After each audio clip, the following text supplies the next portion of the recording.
Good evening, ladies and gentlemen.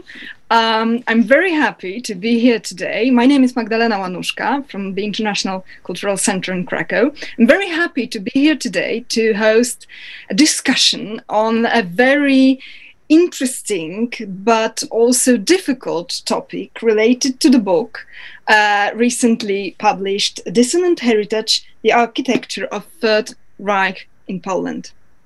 I have a pleasure today to talk to professors whose papers are in this very book. Welcome, Professor Christian Fuhrmeister. I'm very happy to see you. He is researcher and assistant professor from Zentralinstitut der Kunstgeschichte in Munich and also lectures at the Ludwig Maximilians Universität in Munich, and of course specializes in art and architecture and history of 20th century. Good evening. Good evening. Good evening, Professor Jacek Purchla, who is the founder and for many years the director of the International Cultural Center in Krakow, and also head of the Department of Economic and Social History and the UNESCO Chair of for Heritage and Urban Studies at the University of Economics in Krakow, and not only author of papers in this book, but also its co-editor. Dissonant Heritage. Good evening, Professor. Good evening. Dissonant Heritage, the Architecture of the Third Reich in Poland, is a very recently published book edited by Jacek Purchla and Żaden Komar. And today we will talk about what we can find inside and also all around the very difficult but yet, as I said, interesting topic of this dissonant heritage. And so I thought I would start with a question to Professor Jacek Purchla, because the first thing that is most important is that we talk about heritage. So what exactly is heritage and how art historian turns into researching something that we call heritage? Dr. Łanuszka, thank you very much indeed for this provocative question. Isn't it a paradox that we, the art historians, we are accustomed to the notion of a monument, this, let's say, 19th century concept, which is still so deeply rooted in our mind. Heritage is, to a certain extent, opposite.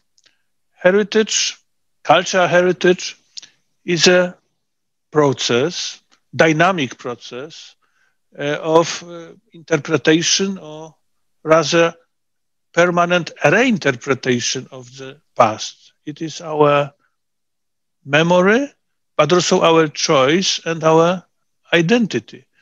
It is also why cultural heritage is also not just a dynamic process, but one could say is a permanent conflict of memory or of memories. And here we are. It would be, to my conviction, deepest conviction, simply not fair and not appropriate today to try to avoid this delicate issue of the gap between a monument as something easily defined, something which is, let's say, quite, in German, one could say, stabil, and the dynamicism of those interpretations and reinterpretations of cultural heritage. It is why, to conclude, it is also my experience with UNESCO, the greatest success of this very organization with 195 state parties members is World Heritage List as a game, as a play so important to help the people to identify the value. This is the moment when I could add to our listeners that since 2016 to 2017, you have been president of the UNESCO World Heritage Committee. So the question of heritage is really very well placed here to you. Thank you very much. But you said that my question was provocative. And so perhaps I would also ask a provocative question to Professor Fuhrmeister, because actually I'm going to quote a sentence from the very beginning of your article. You wrote that in certain sense, one can argue all cultural heritage is profoundly dissonant. It is the product of genuinely asymmetric power relations. Are you saying that we should understand all heritage as dissonant, really? Well, this is, of course, a provocation of my own here. And what I wanted, let's say there's a perhaps didactic impulse behind that.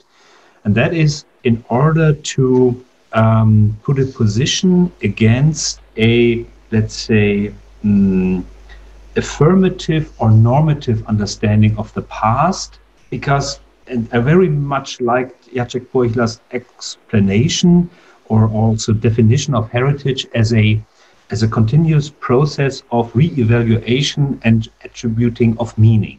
So if that is the case, it is us who define the past and establish criteria for relevance and so on and so forth. To me, the notion of heritage, cultural heritage, and maybe even the objects of art history usually goes with an understanding of that is, in a sense, positive. Culture is something good, is something nice, and so on and so forth. It has implications, and it makes it sometimes difficult to establish a critical position vis-a-vis the past.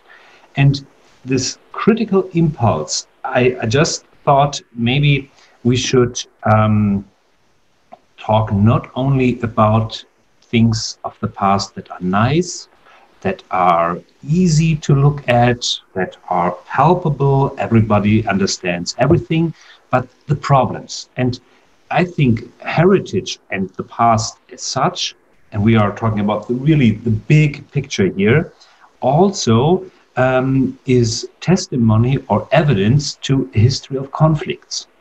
And heritage and conflict, this is a different level. That's why I put it, let's say, in a provocative way to call this dissonant, because I think the moment you include a category like power relations, the production of heritage gets a different color or different taste. And this is what I wanted to say at that point. So, yes, but I think the Sinnstiftung or attribution of meaning and including identity building, this is, I would like to reaffirm the statement that this is a continuous process. And we are also with this event tonight, we are part of that process. So.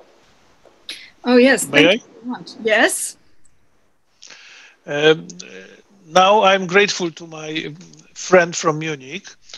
Full agreement. And if I could just continue, let me just please say that, yes, dissonant heritage should be associated with a diversity of competing meanings, as well as uses attached to it. Often, what I would like to emphasize at the moment, leading to disagreements on how the past is being interpreted, represented, instrumentalized by different potential actors. And what is our basic instinct thinking about the notion of decent heritage is, for example, architecture of fascism, Nazism, communism, colonialism, slavery, apartheid, and so on, and so on, and so on. So many oppressive systems, firstly, but not only. It is, of course, a matter of violence, war, genocide.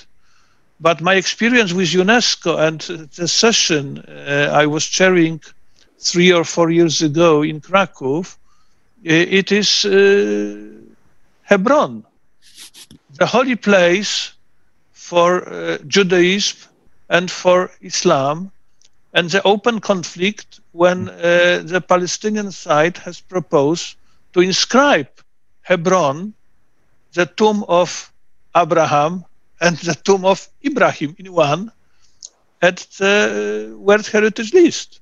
Mm-hmm. It was such an international conflict, which shows that also places of worship, cemeteries, burial grounds could evoke conflict. So I do agree with my friend, Professor Fuhrmeister, that any place and any case could become, if it is not yet, a matter of controversy.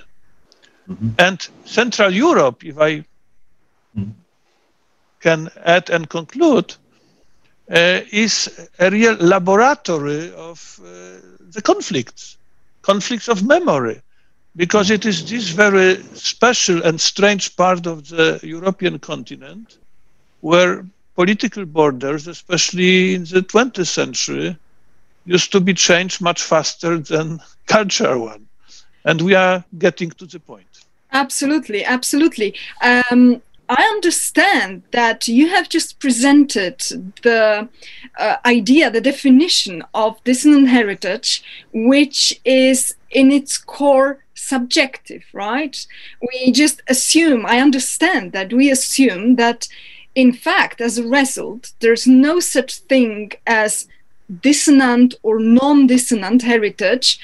Objectively, it comes from the point of view, right? I would like to stress that in the title, Dissonant Heritage is with a question mark. So this is something that we have to also ask ourselves about. If this, everything what is in this book is really something we can call dissonant. Would you say that you have, as from the perspective of Polish scholar, do you have some recipe for definition of what is dissonant heritage? Firstly, thank you very much for underlying the meaning of heritage as something which is subjective. Mm-hmm. Heritage is the people, mm-hmm. and it is this fundamental gap and difference between the idea of Alois Riegel. What is a monument? What is the real value concerning the artistic terms? It is decided by the experts. No doubt. The experts, better or not always well experienced, but the experts. But concerning heritage, it is our collective memory, and it is the decision of the consumers of the past. We are simply coming back to the past for a while at the present. And we are simply making decisions, making a choice. So concerning the recipe, there is no recipe, but what is important, there are several cases and reasons why the people in general or at the national level concerning memory, collective memories, are considered several places as dissonant. And to conclude with UNESCO, looking at the list of UNESCO, where according to Christian Fuhrmeister, from the point of view of art history, that should be just the most beautiful places. We have Auschwitz, listed 1979 already, heritage of atrocity as a symbol. And this very important reminder that heritage shouldn't be nice. Yes, thank you very much. And yes, Professor Fuhrmeister. Yeah, I'd like to continue this thread or line of thinking here, because sometimes I think that the large organizations, UNESCO, but also ICOM, they are sometimes more advanced than, let's say, art history as a discipline in a specific country. So this is a special, let's say, they are not on the same time level, because there are theoretical concepts, and it's an international group, and so on. I think I wanted to object, not, let's say, radically, but just a little bit to the qualification of subjective, because I'm not sure this is really the point. I'd rather like to call the interpretation of the past also interest-driven. And the interest can also be the interest of a group, or is often a group. So it is not really the individual that is decisive in this role, but it's a group, it's a society, parts of a society. And these attempts to make sense of the past also go into the definition of heritage.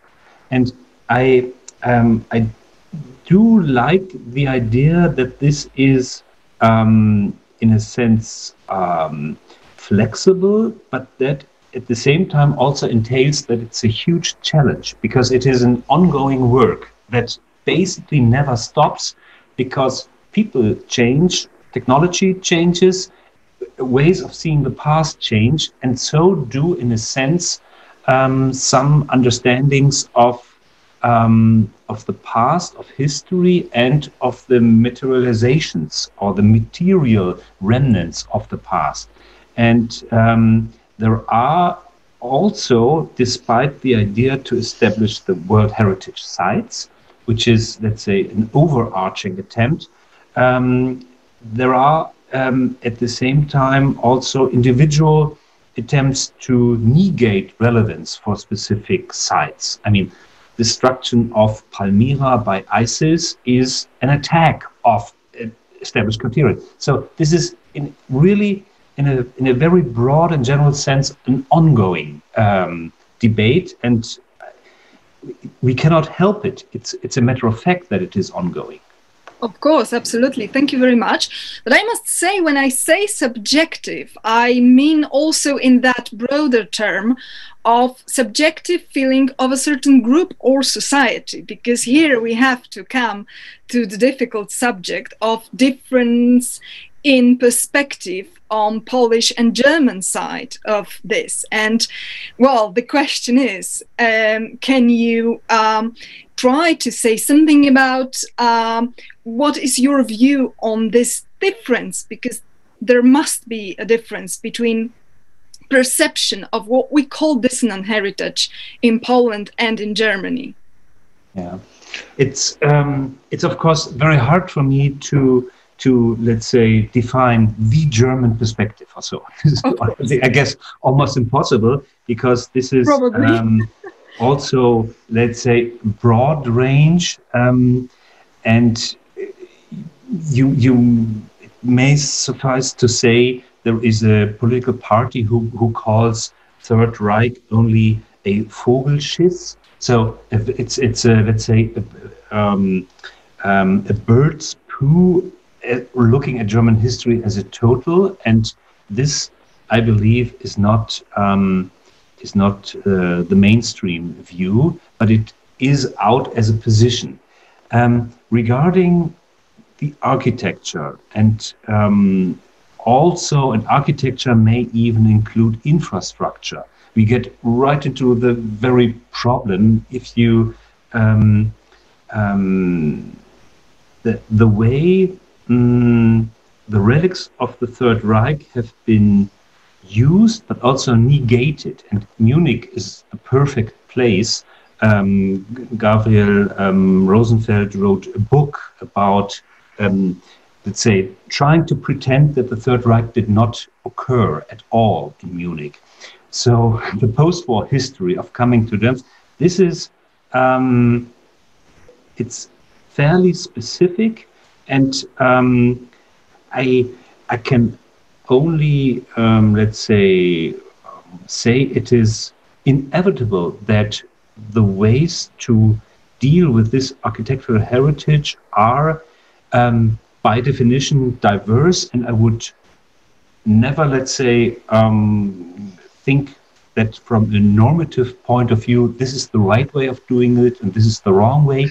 But it is a complex and manifold factors come into play how you deal with sites of atrocity. In Germany, we do have something like Gedenkstätten in numerous places of concentration camps, for instance.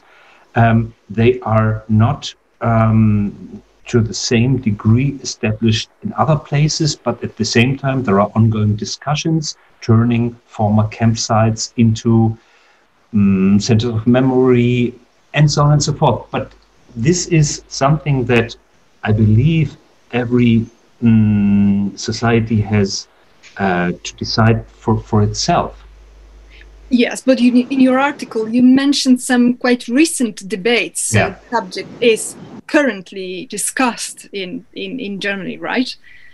You're right, and I mean it is ongoing, really, in the purest sense of the word. If you look at the Reichsparteitagsgelände in Nuremberg, the point is: shall the Märzfeld and the Tribüne be preserved, restored? Shall we put money into safeguarding ruins of the Third Reich, or shall it go into decay? So, what is the better approach to go about this? And there I have a, let's say, rather straightforward point of view. You need the authentic place as a site to learn from. So you cannot learn from something that is inexistent, that is absent, that has been destroyed. And we have a story of doing away with sites of perpetrators, sites of atrocity. And so I'd rather like to see them maintained, because this opens up a whole range of fields of intellectual inquiry, of discussion, of debate among generations, and so on and so forth. You cannot do this if they are non-existent. So I'd rather keep them. But this is, say, my point there. This is something that is, I think, widely discussed. But as we mentioned that there are discussions and research in Germany, we have to say that this book is a very important step, because until recently, I think Professor Purchla would be here a person to elaborate on that. I think that the question of heritage, of architecture of Third Reich in Poland was not so much on focus for Polish scholars, and at least not until in the International Cultural Center in Krakow, certain research and publications and conference started to, open up the subject for Polish ground. Is that correct? Dr. Łanuszka, yes, that's correct. Even more, for decades after the Second World War, let me put it this way, obvious and natural reasons, it was the topic which could be described as taboo, a topic which has been banned, so to speak, especially in the time of communism, also due to the invention which is named censorship. So I was extremely proud, just at the beginning of the existence of the International Cultural Center, at the beginning of the 90s, already to open the problem as the Polish, let's say, academic community is concerned. And already in 1994, the International Cultural Center published the book titled The Art of the Third Reich, written by Professor Piotr Krakowski, a very eminent art historian from the Jagiellonian University. And I have a vivid memory of criticism, of the reactions of the circle of art historians concerning this very book. Why? The ambiguity and criticism which have appeared even as the papers published by the reviewers of this very book.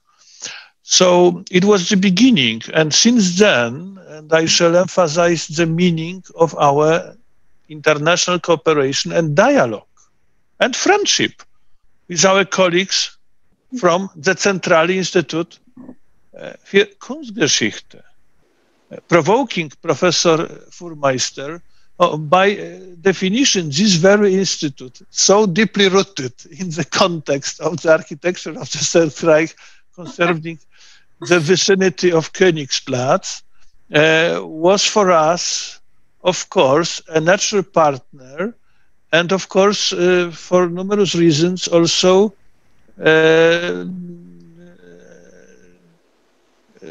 we have learned a lot. Because, of course, there is a certain asymmetry of different type between the research at the German side and the Polish side. And it is not a secret to say that as the result of the tragedy of the Second World War, the dimension of the crime for the decades, especially during the era of communism and the Cold War, when Konrad Adenauer was one of the main enemies of socialistic Poland, struggle against all things German. It was the official politics for the decades.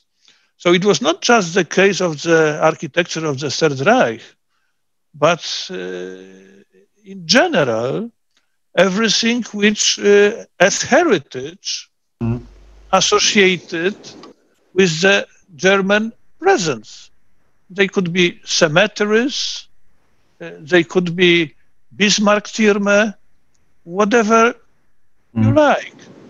And of course, the Third Reich was at the very end of this list. And it is why pretty late, it is also my experience, 15, 20 years ago, we started to try to recognize, firstly, the heritage of the Third Reich at the territories of contemporary Poland and start the discussion about the value of this architecture. And just a short footnote coming back to the important remark of Professor Fuhrmeister about subjectivity or subjectiveness of the notion of heritage. The last quotation of UNESCO. Of course, UNESCO and the Convention of 1972 has created the system and the rules. We have the concept of so-called outstanding universal value and criteria. And of course, now it's time also to implement those criteria to very different reminders or different elements of German heritage at the territory of Poland left by the Third Reich. And the diversity of this problem is, of course, the leitmotif of our book, showing, if I may continue for another 2 or 3 minutes, if I may, go on, how it sounds strange to say how wonderful, I'm not saying das irdisches Paradies, Poland is as a laboratory and the field of future research for those researchers, art historians, who are interested in the architecture, urban planning, in general heritage of the Third Reich. Why? No, because also of those changes of political borders and because of the tragedy of the Second World War. Of course, it is architecture of crime from the Polish perspective. But the question is the architecture left by the Third Reich in the city of Stettin, exactly, designed 1933 or 4 or 5, the architecture of crime? The governor of the region of Silesia, or to be precise, Lower Silesia in Wrocław, has a wonderful headquarters at the classical monument of the architecture of the Third Reich left in Breslau by Adolf Hitler. So the situation is very complex. On the one hand side, we have Auschwitz and many other places of atrocity. On the other, we have Warsaw, the capital of Poland, not only damaged on purpose, but in the plans of the Nazi authority of the Third Reich, it should be metropolis of 1.5 million before the war, reduced to the dimension of 100,000 inhabitants only. We have Krakow, the spiritual capital of Poland, nominated by Hitler to be the capital of this puppet state named das Generalnego Gubernatorstwa, and converted concerning the plans into uralte deutsche Stadt Krakow, the Polonization as the crazy idea implemented through the architects coming from Germany and Austria to Krakow. But we have also Wrocław, Szczecin, since 1933, big cities of Germany, pre-war Germany, ruled already by the Nazis. And with many differences. We have Gliwice and Bytom and the Silesian, Upper Silesian Triangle, which was, of course, ideologically speaking, important for the Third Reich, opposite and versus the Republic of Poland, to be developed and well invested under the blessing of Adolf Hitler. And as the case of Wrocław is concerned, extremely intriguing. One of the capitals of German Bauhaus, of German modernism, which, so to speak, defended itself, according to the wonderful paper you can read in our book, by Dr. Ilkosz, that the architectural circle of the Breslauers, so to speak, was quite efficient, let's say, defending Wrocław against those bombastic ideas and plans which were, so to speak, obligatory to many big cities of Germany. So we have a huge diversity, including, of course, Wolfschanze, as another type of the place which is so important concerning the memory, not our local or our Polish memory, but the place which is so associated with Tom Cruise and Valkyria. So we have places globalized which are now neglected. or which are a matter of controversy or ambiguity. And local authority sometimes is understanding those places as the ballast, as a problem, as heritage, which is dissonant for them. Yes, if I may, thank you very much for that. I just wanted to quickly step in with a short explanation for all non-Central European listeners that indeed we have a very specific situation here, because you mentioned contemporary borders of Poland. And this is also a huge problem, because nowadays Poland consists also of Western parts that actually were just added to Poland after Second World War. Cities like Szczecin, exactly, or you mentioned the issue of Wrocław, which was Breslau. Those were essentially German cities. It's very different, I think, when we talk about architecture of the Third Reich, if we refer to Krakow, because that was occupation. And if we refer to the areas where, well, of course, there is German architecture, because those cities were simply German. And so now also, I suppose, I don't know if Professor Fuhrmeister would agree with me, that also from German perspective, it must be very different to research whatever is left of German architecture, for example, in occupied Krakow or in Breslau, that used to be simply German, right? Yes, I mean, yes, it is. Right now, it's probably easier than 15 or 20 years ago, or even longer before that, because there is a parallel, I believe, because the character of a taboo topic was still also very widespread in, let's say, definitely in West Germany. I mean, Nikolaus Pevsner published in 1966 his History of Architecture, say with the statement, a single word about Nazi architecture is one word too much. So we avoid the topic altogether as if it wouldn't exist at all. We have the very same thing also in art history.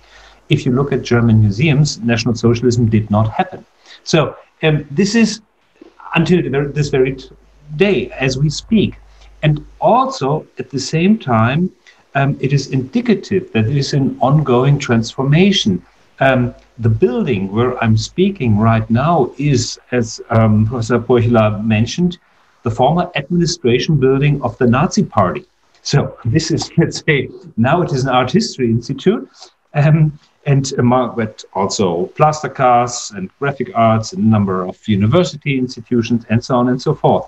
So this is the ongoing process of transformation, and I think that the phases that we have been witnessing also, let's say, regarding the 1960s, 70s, and 80s, where other National Socialist buildings, like the Haus der Kunst, they tried to turn that into a white box environment for modern art.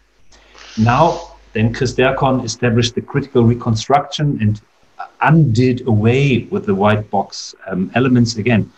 So I wonder the relevance of the book that is published, I believe, in Polish and in English.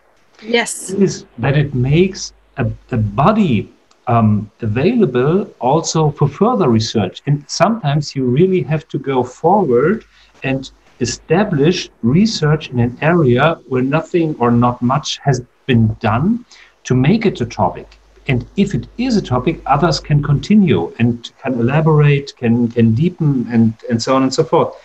I mean, we visited Wolfschanze together, and it is, of course, let's say, a striking contrast to sites of similar relevance within Germany. If you look at the way, let's say, the politics of the past are left they have a strong, let's say, also tourist aspect in Wolfschanze. So what do you do with this? And what is the role of research and scholarship with regard to, let's say, necessities, requirements? Why do people come at all? It is interesting, yes, because of Tom Cruise, or what else? So I think we are, to me, the book is also a sort of stepping stone or basic foundation for further and future research that goes into further areas there. This is, I didn't answer really your question, but this is something that I wanted to say. Absolutely, absolutely. And also it leads us to another issue of the difference in perspective on this dissonant heritage between a scholarly approach and, well, we can call it tourist, or we can call it just general society, because you mentioned before that you would see those dissonant heritage remains left and preserved, and this is probably the question of not only memory but also non-memory. And the question is on which extent general society prefers to push the memory away, and prefers to, as you said, we can pretend that or this maybe didn't happen, or which is not, of course, a result that we would like us as scholars and historians. But what about what people want, right? Yes.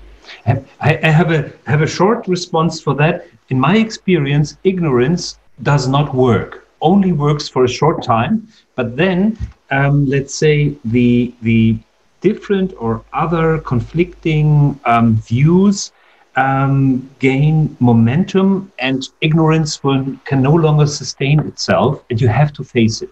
Eventually, you have to face it. This is maybe the perspective here, and this is not, let's say, a steady process, but one with many ruptures and speeding up and slowing down again and spreading. But it is ongoing, and it is absolutely necessary. I mean, this is our daily work in a sense.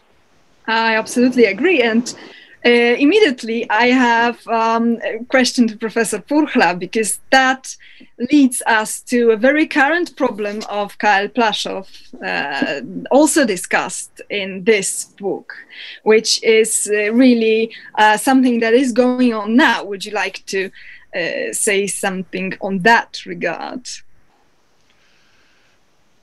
Yes, no doubt.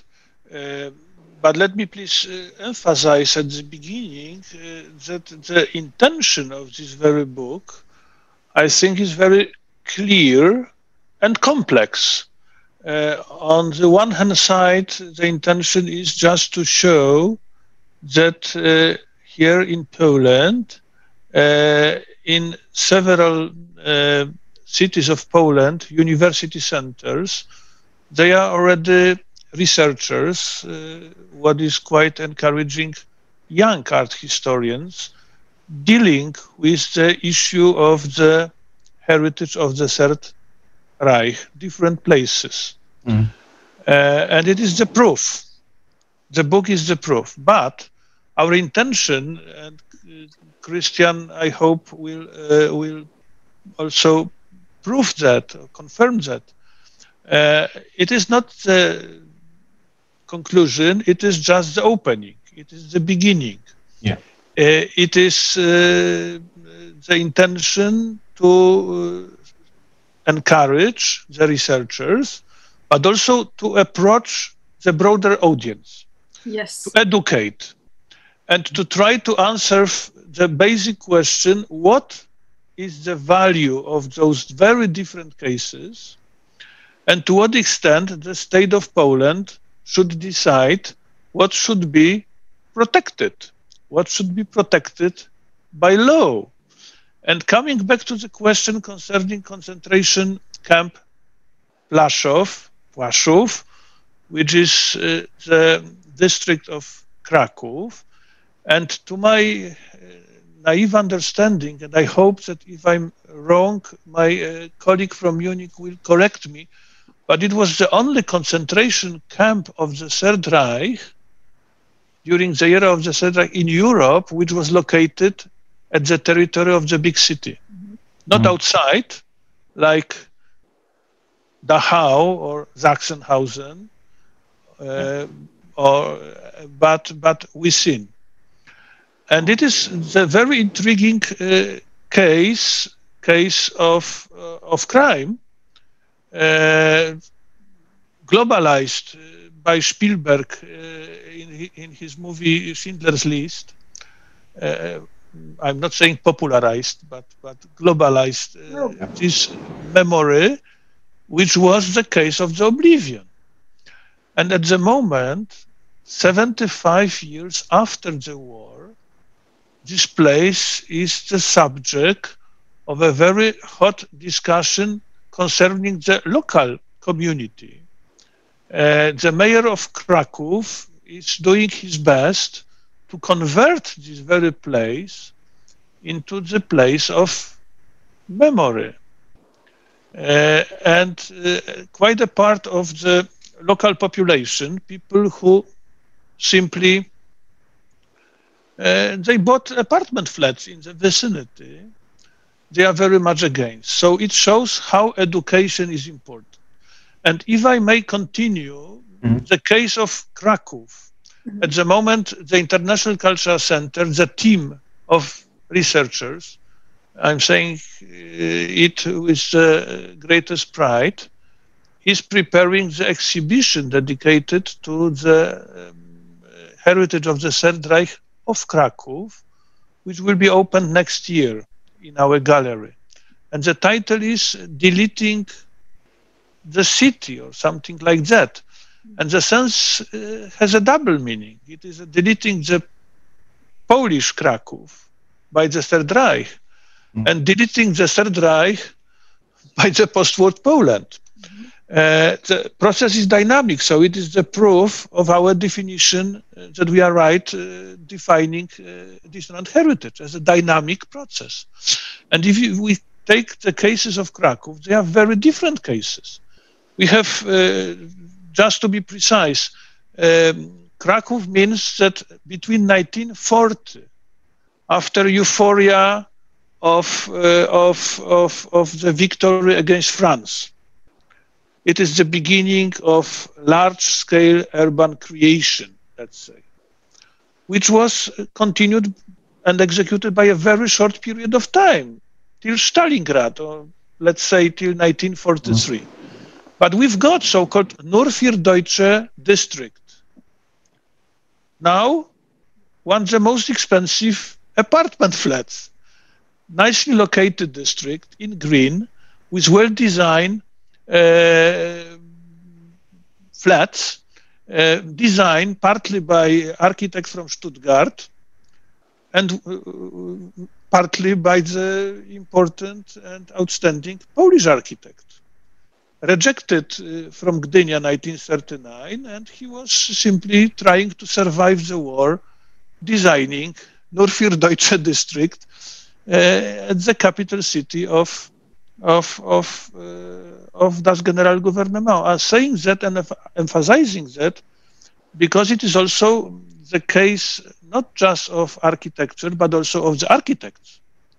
Architects coming from the Reich, like Hubert Ritter, outstanding architect, urban planner, starting his career with Schumacher in Cologne before the First World War, dedicated to Bauhaus, the main architect of Leipzig, rejected by the Nazis in 1932 or 3 from his position, and finally, 1940, he appears in Krakow, proposing this great administrative district in the formula of Nuremberg, simply.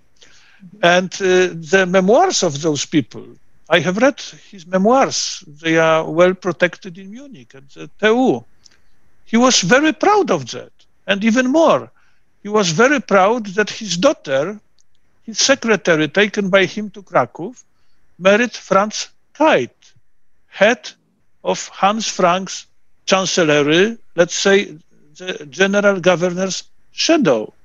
So for them, it was a certain profit to come to the east, to the occupied Ostend, and to try to continue the career. And there are several cases of this type.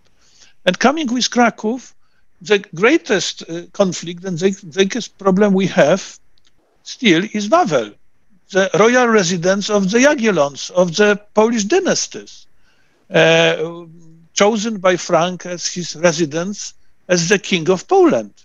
Have a look, please, to the wonderful book by Curzio Malaparte, Caput.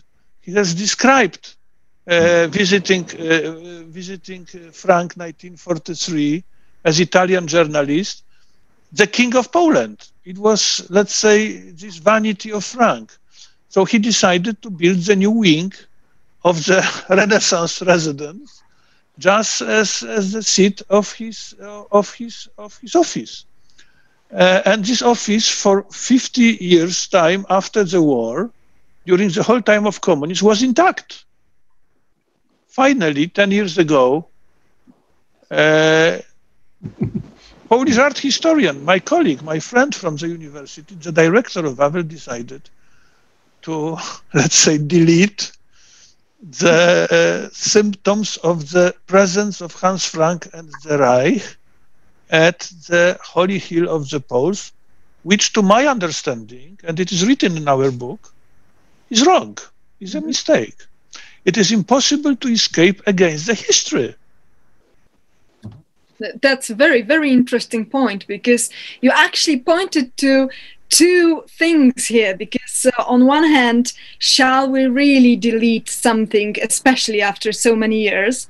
And on the other hand, exactly, we have some quite good, objectively good architecture that can be used, that is right now used in Munich, as you said, Professor Fuhrmeister, and those flats in Krakow, which are considered great apartments and great location.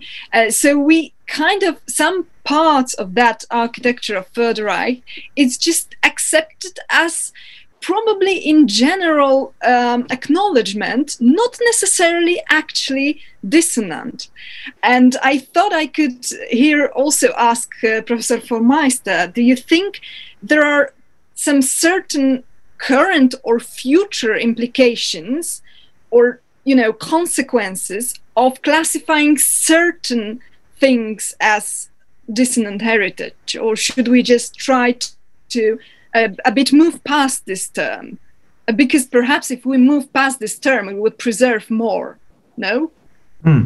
I would need much more time to think about this in order to answer it in a good way. This is too big a question. No, but I have something else, because deleting the city, it also means erasing a part of a history and so on. We have a very contemporary process we are witnessing ourselves, and that is the toppling of monuments. We have colonial era. I think that is something in Britain, United States.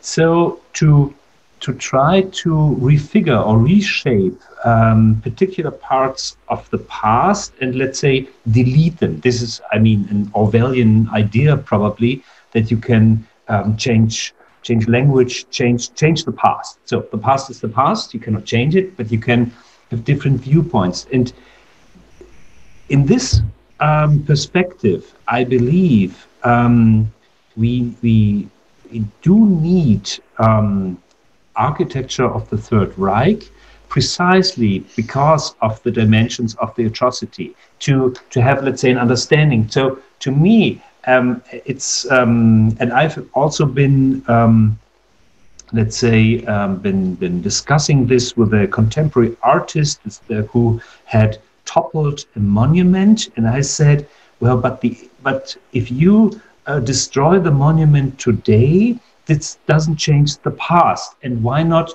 let's say, maintain it and use it for educational purposes, for experiencing all the differences, that how we see things and have a different understanding. This is, I believe, ongoing, and I believe regarding Nazi architecture, this will and should continue, and I cannot have a clear answer if and I do understand from the Polish perspective, this was also part of the conference that preceded the book. We had some heated debates in the conference room. And they were, let's say, I would like to call them internal Polish debates, which are also fine to witness for me.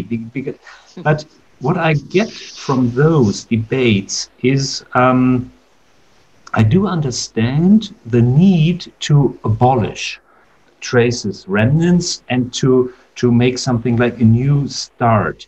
But I think we also should seek for more creative or innovative, let's say, answers, ways of positioning ourselves vis-a-vis those remnants. I think we have not yet fully developed a scope of possible reactions vis-a-vis Nazi architecture that go beyond maintain, preserve, destroy. So I think there are more answers that show the nature of the transformation process. And one of my famous quotes from Jacek Purchla is that he said, Central Europe, a battlefield of memory. So if it is a battlefield that includes Nazi architecture, what are, let's say, the new replies, the new approaches, and the new also artistic and aesthetic ways of coming to terms with that battlefield past? So this is for me an open question. Well, this is actually, the whole discussion is one open question. I would say that this book is not a final result, but indeed a beginning, because this is, as you both said, quite recent research, and also I think we're just getting started in this international cooperation on so many interesting subjects. Today I am aware that we just popped on different subjects and moved from city to city, but very much invite everyone to read what is many papers of many scholars from this book that create some kind of whole image. But I think this whole image is just the beginning for something which may develop into much larger, interesting debate in upcoming years, hopefully. I can see that our hour is close to be finished. So, of course, I am very, very grateful that you agreed to talk to me about this book. Thank you so much for your insightful comments. If you have any questions or extra comments, please do say that now. Dr. Łanuszka, thank you. Thank you very much indeed for organizing this very meeting, for your questions. And it is also the opportunity to express my personal gratitude to all the authors, to all the contributors to the book, and to our friend in Munich, Professor Christian Fuhrmeister, who is our special guest tonight, but also is our partner for life and forever, not just because of the Third Reich architecture, because dissonant heritage, it is much more complicated and complex problem, especially in Central and of Central Europe. But it's also, now I have to thank you, and I think this is, let's say, uneven, because you have the bigger problems to face, and the challenge for you to make this a scholarly topic are bigger than in Germany. So it is my thanks go to the International Cultural Center for, let's say, fostering this kind of debate and investigation, which is not, let's say, it's not self-evident. So it takes a little effort, and you took that effort, and I'm grateful for that. Thank you very much. And also thanks to everyone who watched us. We will be also later available on YouTube. Have a good evening, Yes. professors. Thank you. Okay. You too. Yes. Okay. Good night.